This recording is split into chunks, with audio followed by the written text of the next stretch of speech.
Well, some last-minute preparations as they get set to launch Placemakers into the water. We got a chance to talk to the engine builder. I'm Craig Hyland from Engine Dynamics. Build these two Buick engines here. They're 372 cubic inch, 655 horsepower a piece. They're all aluminium American aftermarket race engines. Wood. You think it'd go better on this side, probably? So, can you tell us, or would you have to tell us if you told us what you were doing here? It'd be far too embarrassing to acknowledge, actually, to be quite honest. The Titan Cranes boys go to work again, and this is the boat of Peter Turner, rumoured by many to be the main opposition to Placemakers Richard Shaw's and Wayne Carson. A brand new boat this year for Turner. Pete, you said you're just building into it as the season progresses. Is that still the plan? Yeah, it certainly is. We've got a lot of development work to do, especially these engines. You know, these engines are off-the-shelf motor, and we've just got to learn to drive with them. We don't have the revs that the other boats have, so we've just got to learn to drive to the revs on the boat. This is the Dirty Dog Eyewear sponsored Supercat and the driver, Perry Morris. You know, it looks spectacular when they leap out of the water, but how does that feel when you're driving? In a cat, we come down on a cushion of air, so it's not too bad, but in a mono it's pretty hard, yeah. Well, we said before that Peter Turner had a new boat this year in Sleepyhead. Let's hear more from crewman Steve Crittenden. 525 horsepower engine, he's 502 cubic inch Chevys. So that'd give you a reasonable amount to go, eh? Plenty of it. This is Jesse James, one of the oldest boats in the field, built in 1983 and expected to give them a good run, although in a different class, is the new boat SciTech. It's looking pretty rough out there today. We had a run this morning. There was some pretty big holes, so we'll be taking it easy. Main competition next to us there in the 6 litre class, we'll be keeping an eye on them and trying to stay in front. We might have to let the bigger boats go today, and we'll save pushing them hard for a calm day. Well, they've been around boats for a long time, but this is their first year in competition. This is Scott and Warren Lewis. And the boys next door, the boys from SciTech, say you guys are their opposition? Yes, today, like Taupo, we were very, very pleased to get second place. They were always going to be faster in calm water. They're a lighter boat, but today we're a wee bit rougher, so we should have a real race. The challenge will be is if we can drive it in these kinds of conditions.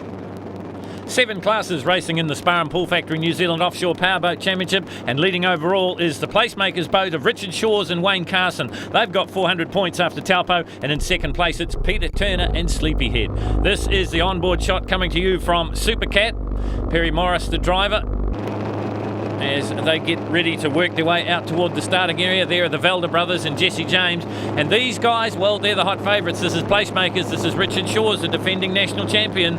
And, well, drama for Peter Turner here in Sleepyhead. The word we're getting is that one of the safety hatches on the bottom of the boat has fallen off and the boat is taking on water, so the start will be delayed. Onboard shot here from SciTech. Another one of the new skater hulls. There is a man that should figure in the results. This is Bill Thompson in Total Oils.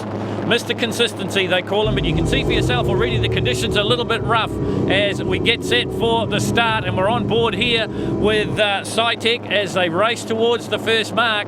And there is a graphic example of just how rough it is. Now, from the shore, you would think to yourself that if you're going to go out and have a little bit of pleasure boating here at Maraetai, it would be fine. But when you're hitting these waves at speeds of over 100 miles an hour, you really do grab some airtime. A graphic example there from the Velda brothers in Jesse James. They're currently sitting in around about third place at the moment in the early going. Bad news for Sleepyhead is that they didn't get away from the start line, and in fact they've called for the pumps, so the boat is taking on water. Alien, a great showing for them in Taupo in round number 1, so they are already heading toward the front of their class of racing. And great to see Chindit back. Another one of the older boats in the competition, but certainly that will thrive in these conditions. And there's another boat that's thriving in these conditions, and that is SciTech. And we've got a camera on that boat, so we'll be taking some shots of that as our coverage progresses. There is Jesse James. These guys had a bit of a drama just before the start. They had some mechanical problems, but with the help of the Placemakers team and a couple of other willing volunteers, they got the boat into the water and on the journey. Perry Morris's Super Cat gives us these graphic shots of just how rough it is off the Maraetai coast.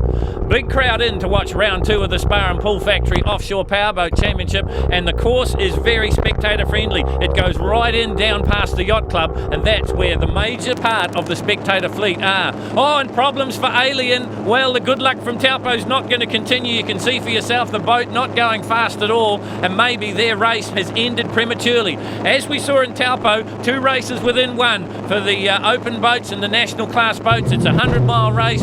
For the sports boats and the ski boats and things like that, it is a 60-mile race. They all start together though. We're on board here with Cytec. His new boat this year. Had a good result in round 1 at Taupo. Came through with 3rd place. Grant Smith is the owner of the boat. And look at the air they're catching. Twisted, one of the national A-class boats. You can see it does duty as a ski boat. The ski pole's still intact there, just at the back of the boat. But these guys, well, they started where they left off at Taupo. They're out in the front, and I guess the pressure off them a little bit because Sleepyhead, as we told you, has not made the start line. So that will be infuriating Peter Turner because he really is competitive, and his main ambition to come back into the series this year is to beat this man to 5 national championships. Richard Shaw's and Wayne Carson doing the job in Placemakers. They're the defending champions. They've won it 4 times. Here is Cytec currently sitting in 2nd place, I think, at the moment. So Jesse James chasing them hard. And watch too for FMI Racing, another one that got a great start. Well, it may be one of the older boats in the class, but it's certainly handling the conditions. Built in 1983, the venerable Jesse James. And the Velda brothers, well, they'll be relishing this. Talking to them on the shore, they said that they thought if the conditions were a little bit rough, it might favour their boat. There is FMI Racing, and what a story for these guys. They are brand new to the sport. They've been around the sport for a long, long time, but they've never been taken the major step and got into a very, very competitive top-class boat. Well, they've done that this year, and they say to us that every round is a learning curve, but it's been a steep one, but they're getting the results. They're currently sitting in 2nd place, so they've passed Cytec in the early going, so a great result there for FMI Racing. This is one of the national A boats, and this is Twisted. Greg Ninke got 2nd in Taupo in round number 1 and currently is leading his class here. And this is Jeremy Foster in Obsession, and he would be leading Sports B. So, races within races as Placemakers stretches the legs of the 2 screaming Buicks and just rockets past these 2 like they're chained to posts. That is the speed difference. As we said, 2 races within 1, a 60-mile race and a 100-mile race. And the conditions are going to make it very, very interesting indeed. You can see for yourself right out over the back, it is very, very rough indeed. And that's what the drivers and the throttle men were expecting, but hoping that it wasn't going to be quite as bad as it is. The wind's whipped up to about 20 knots as we watch FMI Racing. They're currently 2nd overall in their first full season in the competition. Doing a fantastic job, as they did in Taupo with their 3rd place. At the moment, sitting in 2nd place, Jesse James through in 3rd. The Velda brothers from Auckland.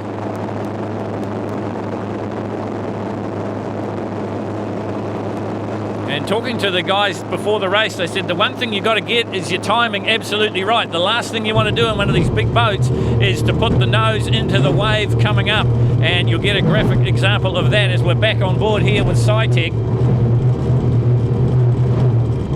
And you'll just hear the water slapping the hulls of these cats. You probably also heard Perry Lewis say that when the cat comes down, it comes down on a cushion of air because there is that little bit of air trapped under the hulls. So that makes the impact not quite as bad for the catamarans. And there's a graphic example of it from Richard Shaw's and Wayne Carson out in the front in this round 2 of the Spar and Pool Factory New Zealand Offshore Powerboat Championships, coming to you from Maraetai. And the big crowd are loving this close quarters action. Placemakers on the way to 2 for 2. They won handsomely in Taupo, and they're doing it with ease here at Maraetai. I guess the pressure came off them with the non-start of Sleepyhead, Peter Turner's new boat. Well, this is one of the family class boats, and this is another innovation in the New Zealand Offshore Powerboat Championship. You gather up all your family, you put them in your boat, and you take them out for a race. They're in the 60-mile race, and I think there's 6 people on that boat. These guys are deadly serious. This is Obsession. Jeremy Foster didn't have the start he wanted at Taupo. He had a DNF, didn't finish. Hoping to do better than that here at Maraetai. Round 2 of the Spar and Pull Factory Offshore Powerboat Championship. This guy, well, he finished second in Taupo. This is Greg Ninke.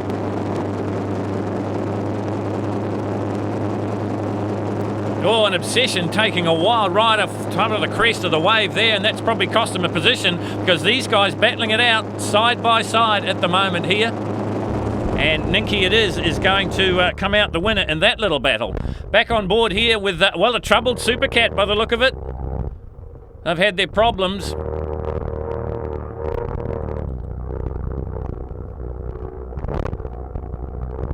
Slipping further down the field with, looks like a mechanical problem for them. No problems for Richard Shores and Wayne Carson, though, as this helicopter shot shows. It's a pretty rough ride out there today. And huge airtime from the Placemakers boat. The 4 times champion looking to make it 5. This is the man in second place, and this is FMI Racing. And they are doing a fantastic job when you consider, as we told you, that it's their first full season in the big leagues. Warren Lewis doing the driving. On board here with SciTech. Currently sitting in 3rd place. And the conditions starting to get the better of some of the boats already. We've seen a few retirements in the 60-mile race. Well, they say there's no ride like a rough ride. This is Predator John Frew leading Class Sports B at the moment. And that looks like Triple Twisted Mark Titini, the son of former champion Ted Titini. And he'd currently be in 2nd or 3rd place in Sports B. No doubt about this man. This is Richard Shores and Wayne Carson. They're leading the race overall. And they are currently, of course, leading their class, which is National Open. Just listen to the way the water hits the hulls on SciTech as we ride with them, and look at the correction they make as they're coming down off some of these big waves. Another one of the Douglas Skater hulls. SciTech currently sitting in 3rd place. One of the Honda boats, first full season for the Honda class this year. Greg Brink taking the win in the Honda class in Taupo and currently sitting in 2nd place. Another look at the family class, and there's a good look of how many people are on that boat. And they are braving the conditions. These guys braving the conditions as well. This is the National Open boat, the Chris Craft, Jesse James, Wayne and Grant Velder, twin Buick 1300 horsepower engines. And they're currently sitting in 4th place. Just up ahead of them is SciTech, and these guys have been battling long and hard through this 100-mile race. The Placemakers boat has left them to it, and there is the red flag, and I think the race has been called short. And well, we're getting the news that the reason the race is called is they've lost communication with the rescue chopper and the conditions. We've seen lots and lots of retirements, but the race is called. Yeah, it was uneven. I mean, you'd sort of get on top of it and you could get going, and then suddenly you'd hit a lot of big ones and you'd be messy again and unsettled, and then you have to get going again, and it was just very messy all over the course. I guess the pressure was off. Did you realise that Sleepyhead was out? I saw them at the start with the Coast Guard boat beside them, and I didn't know whether they'd started or whether it was a major problem or not. But certainly the FMI boat was right with us for a while, and they pushed us along and went really well. 3 or 4 times we came off some waves and hit that hard that we were dazed for 2 or 3 seconds before we actually realised, oh no, here we are, and we kept on going. So she was pretty hard out there, and we've done a wee bit of damage to the back of the boat, so we must have been pushing it pretty hard, and to come in 2nd in our 2nd race and 2nd overall was just gobsmacking. We're unbelievably pleased. We found it pretty rough all the way around, to be honest, but she was particularly bad out the back. There were some huge holes, so we found we went under the water just about as much as we went over it out there, so pretty rough, but good fun. Probably the roughest I've ever been in, that's for sure. We were up in the air, I think, for about 6 seconds, the longest point, with the whole boat out the water, prop included, so it was awesome fun, but she was big, that's for sure. And you had some problems out there? Yeah, we came down from one of the big ones and have managed to completely crack the dashboard and steering wheels loose, so at that point when we thought racing with steering or without steering, we probably should pull out. Weather conditions were sort of in our favour, but didn't realise quite how rough it was along the back straight until we actually got out there. But pretty pleased with the performance of the boat today. You look at the sky a few times and try and lean forward in your seat, hopefully that it comes back the right way. But no, we didn't have anything that was too dramatic out there today. Had a few bone crunches though, yeah. I was 6'7" when I started. Well, if you have a look at the results after the race was stopped just short of the 100-mile mark, it was Placemakers taking first place from FMI Racing and Jesse James in third. In the 60-mile race, it was John Frew in Predator and Triple Trouble's Mark Titini first and second. Keeping a winning streak alive was Joanne Lomax in Broomstick, and making a clean sweep in the Honda class, Greg Brink from Wellington.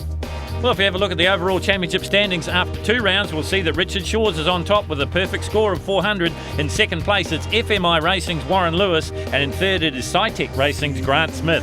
Fourth place is Peter Turner, but he's going to have to do better. It did not start affecting him badly here at Maraitai. In the other classes, well, it's as close as you like as they move on to round 3 and Wellington in a couple of weeks.